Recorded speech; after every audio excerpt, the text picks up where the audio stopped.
কোনে কি খায় কি নাখায় সেইটো আপোনাৰ কি আহে যায় কোনে কি খায় কোনে কি নাখায় মুখ্যমন্ত্ৰীৰ কি আহে যায় আজি অসমৰ ভিতৰত সকলোতকৈ ডাঙৰ সমস্যা হৈছে হিমন্ত বিশ্ব শৰ্মা অসমৰ আসল সমস্যাই হৈছে মুখ্যমন্ত্ৰী গৰাকী আজি আদিবাসী লোকসকল তেওঁৰ লগত নাই আহোম সম্প্ৰদায় তেওঁৰ লগত নাই মৰাণ মটক তেওঁৰ লগত নাই চুতীয়া সম্প্ৰদায়ৰ লোকসকল তেওঁৰ লগত নাই আজি আমাৰ কুৰাজবংশী লোকসকল তেওঁৰ লগত নাই আজি সকলো শ্ৰেণীৰ ৰাইজ আজি বিতুষ্ট হৈছে আজি অসমৰ কোনো জাতি জনগোষ্ঠী মুখ্যমন্ত্ৰীৰ লগত নাই আমাৰ অসমৰ আদিবাসী গাত কি দুখ আপুনি ইয়াৰ আদিবাসী মন্ত্ৰীজনক খেদি দিলে আজি আদিবাসী লোকসকল তেওঁৰ লগত নাই অসমৰ আদিবাসী লোকৰ গাত কি দুখ যে আদিবাসী মন্ত্ৰীজনক খেদি দিলে মন্তব্য সাংসদ ৰকিবুল হুছেইনৰ সমস্যা গৰু মাংস নহয় সমস্যা বিজেপি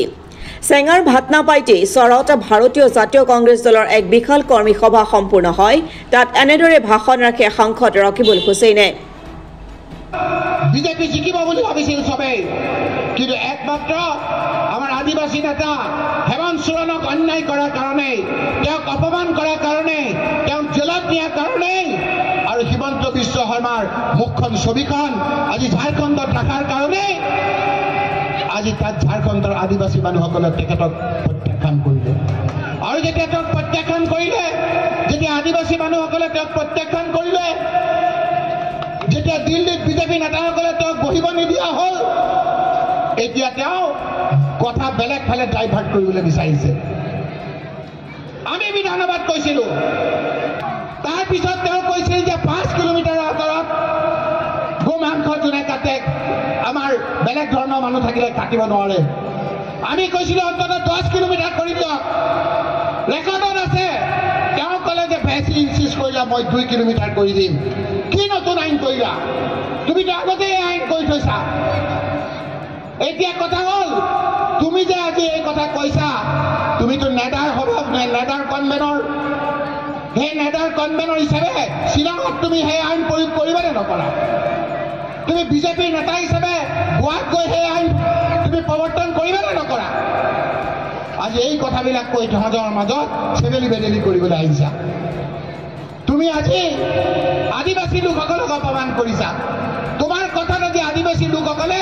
ঝাৰখণ্ডত বিজেপি লগাইছে তাত অসমৰ আদিবাসী গাত কি দোষ আদিবাসীৰ এজন মন্ত্ৰী আছিল তুমি আজি মন্ত্ৰীজন খেদাই দিলা আদিবাসী মন্ত্ৰীজন কিয় খেদালা তুমি আদিবাসী মন্ত্ৰীজনে তোমাক কি যিমান ভাল পায় যদি সেইটোৱে হয় তেতিয়া ৰকিবুল হুছেইনে কৈছে মূল্য বৃদ্ধি কমাই দিয়া যদি সেইটোৱে হয় ৰকিবুল হুছেইনে কৈছে যে কেছৰ দাম কমাই দিয়া আজি ৰকিবুল হুছেইনে কৈছে যে অত্যাচাৰী এই মুখ্যমন্ত্ৰী তুমি পদত্যাগ কৰা খাব তোমাৰ কি আহে যায় যোনে যি খায় তুমি ইলেকশ্যনৰ সময়ত যিবিলাক কথা কৈছিলা সেইবিলাক পালন কৰা তুমি কি কৈছিলা তুমি কৈছিলা যে বছৰি 25 লাখকৈ চাকৰি দিম বছৰি যদি 25 লাখকৈ চাকৰি হয় তোমাৰ এতিয়া 5 বছৰ তোমালোকৰ হৈ গ'ল আৰু এতিয়া 3 বছৰ হৈ গ'ল 8 বছৰ 8 বছৰত প্ৰায় 2 কোটি চাকৰি তুমি কিমান দিলা তুমি হিচাপ দিয়া 2 কোটি চাকৰিৰ ভিতৰত চেঙা অঞ্চলত তুমি কিমান চাকৰি দিলা তুমি খবৰ তুমি আমাক কোৱা তুমি কেৱল ৰঙা চকু দেখুওৱা এই মানুহখিনিক তুমি বিভিন্ন ধৰণেৰে বেয়া কথা কোৱা তুমি মহিলাসকলক বেয়া কথা কোৱা দুখীয়া মানুহসকলৰ ঘৰ ভাঙি দিয়া আৰু এই মানুহসকলক তুমি আজি ভোট বিচাৰি যোৱা কিয় আজি মিয়াৰ ভোট লগা হৈছে তুমি যে কৈছিলা যে মিয়াৰ ভোট নালাগে এতিয়া কিয় মিয়াৰ ওচৰত হস্তংগ প্ৰণাম কৰি মিয়া ভোট লগা হ'ল কিয় লগা হ'ল জানে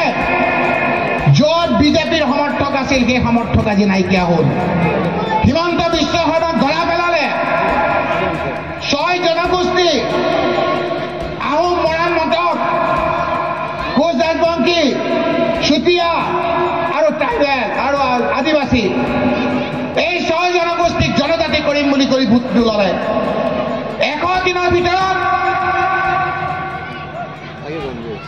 এই লোকসকলক কংগ্ৰেছৰ নেতৃত্বত আমাৰ চৰকাৰ হ'ব এই চৰকাৰ হোৱাৰ লগে লগে তোমালোকৰ জীৱনলৈ এটা আমূল পৰিৱৰ্তন আহিব সেইকাৰণে মই আজি চেঙানৰ কবলৰ পৰা অসমক মুক্ত কৰোঁ সকলো হিন্দু মুছলমান হওক একত্ৰিত হৈ হিমন্ত বিশ্ব শৰ্মাৰ নিচিনা চেষ্টাচাৰী সাহসক আমি শাসন অন্ত পেলাই আমি আমাৰ এখন সকলোৰে মিলা প্ৰীতিৰ এখন অসম গঢ়ো, সকলোৰে মিলা প্ৰীতিৰে থকাৰ এখন অসম গঢ়ো। আমি চিনাকি কৰিব লাগিব যে কেৱল হিমন্ত বিশ্ব শৰ্মাৰ কথা ক'লে নহ'ব, হিমন্ত বিশ্ব শৰ্মাৰ ভেষত বহু ছদ্মবেশী আমাৰ মাজলৈ আহে। কাৰণে ৰকিবুল হুছেইন আপোনালোকৰ ওচৰলৈ আহিছে, ভয় নকৰিব ৰাইজ। হিমন্ত বিশ্ব শৰ্মাৰ কথা হ'ল কেনেকৈ ৰকিবুল হুছেইনক দুৰ্বল কৰিব পৰা যায়। ৰকিবুল হুছেইনক দুৰ্বল কৰিলে তেখেতে শান্তিৰে শুব পাৰে।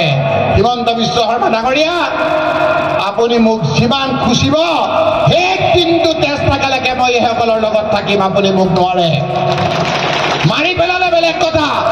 চুচৰি হ'লেও মোৰ মানুহখিনিক সহায় কৰিম। আগন্তুক 1 বছৰতে আমূল পৰিৱৰ্তন আনি যিকোনো প্ৰকাৰে সকলোৱে মিলি জুলি আমি ৰাজনৈতিকভাৱে হিমন্ত বিশ্ব শৰ্মাৰ পতন আনিম মুখ্যমন্ত্ৰী হিচাপে। এই কথা আজি আপোনালোকৰ ওচৰত স্পষ্টভাৱে আপোনালোকৰ উপস্থিতিত আমি কথা দিলোঁ। সেইকাৰণে ৰাইজ আমি খোজবিলাক দিওঁতে খুব ভালকৈ দিব লাগিব। হিমন্ত বিশ্ব মহান আল্লাহ তাআলাই দেখে যে যেতিয়া আমি ভালকৈ চলি থাকোঁ, আমি যেতিয়া নামাজ তুলাজ পঢ়োঁ, সৎ পথত থাকোঁ, তেতিয়া কেতিয়াবা আমাৰ নামাজ পঢ়িবলৈ মন নাযায়, কেতিয়া আমাৰ বেয়া কামত আমাৰ মনটো যায়, তেতিয়া আমি কি কওঁ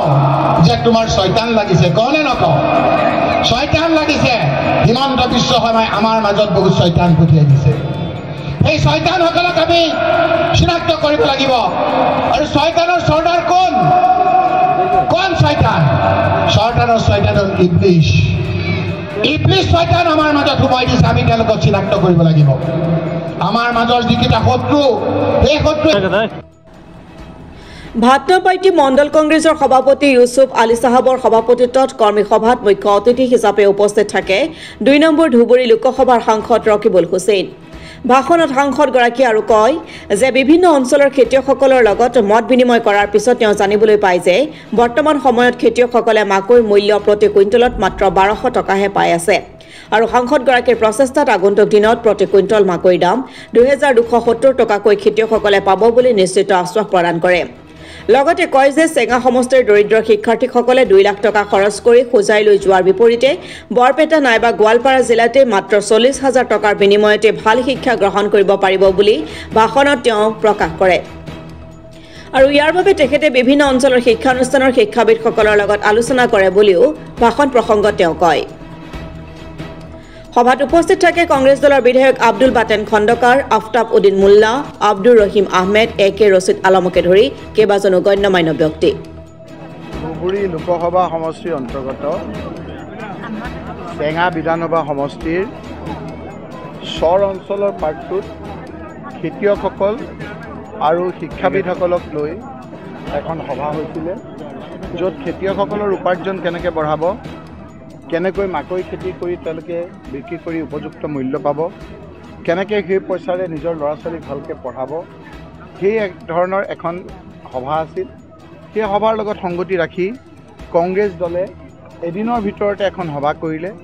এই সভাত তেওঁলোকে কেতিয়া মঞ্চ কৰিলে, কেতিয়াকৈ ৰভা কৰিলে নাজানো, কিন্তু হাজাৰ হাজাৰ মানুহ ইয়াত উপস্থিত হৈছিল। আৰু সেইকাৰণে আমি কংগ্ৰেছ দলৰ এই সভাখনত আমি কৈছোঁ যে অহা 26ত আমাৰ সকলো একত্ৰিত হ'ব, বিজেপি বিৰোধী শক্তি চব একত্ৰিত, ব্যক্তিগত ৰাজহুৱা ৰাজনৈতিক ব্যক্তি সকলোৱে আমি একগোট হৈ হিমন্ত বিশ্ব শৰ্মাৰ অত্যাচাৰী শাসনৰ পৰা আমি অন্ত পেলোৱাৰ সংকল্প লৈছোঁ। তাৰে আৰম্ভণি আজি আমি ইয়াত কৰিছোঁ। ইয়াৰ পৰৱৰ্তী সময়ত বিভিন্ন ঠাইত উজনি, নামনি, বৰাক ভেলী, উত্তৰ অসম সকলোতে আমি যাম, গৈ পেলাই সকলোৱে মিলা প্ৰীতিৰে হিমন্ত বিশ্ব শৰ্মাৰ এই ভাঙোনমুখী, হিমন্ত বিশ্ব শৰ্মাৰ বিভিন্ন ধৰণৰ ছদ্মবেশী ৰূপবিলাক আমি ৰাইজৰ চকুৰ আগত আনিম।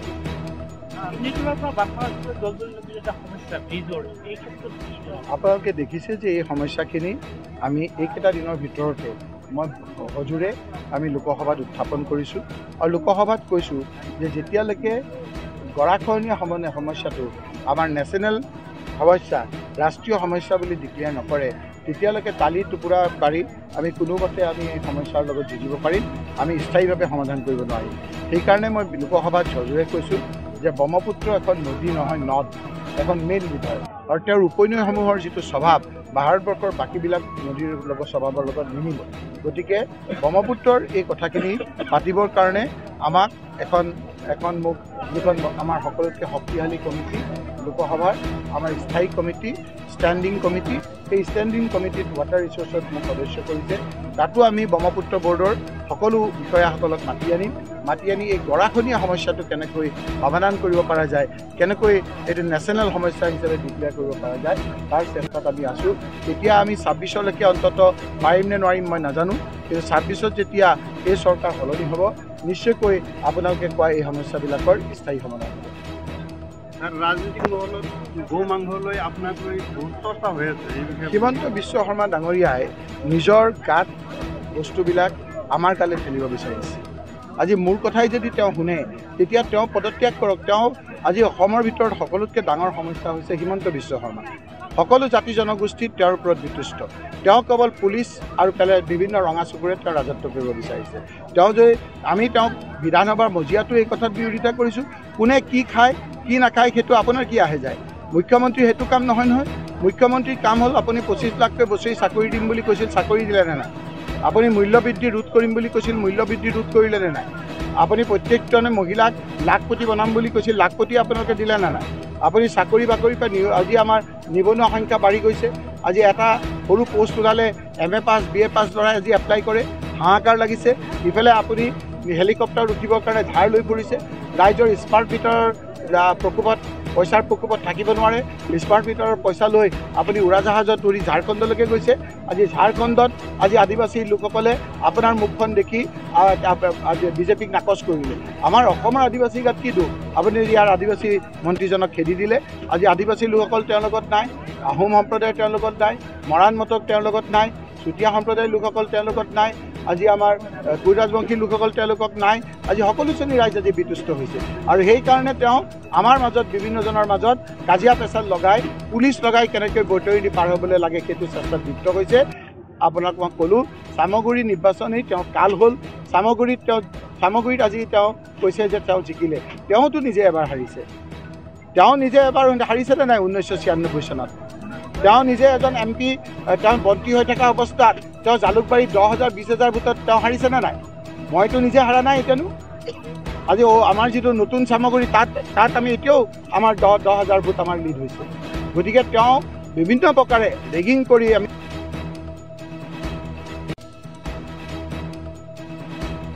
বাঘমাৰা চৰৰ পৰা নুৰজামাল হুছেইনৰ ৰিপৰ্ট অসম টুডে।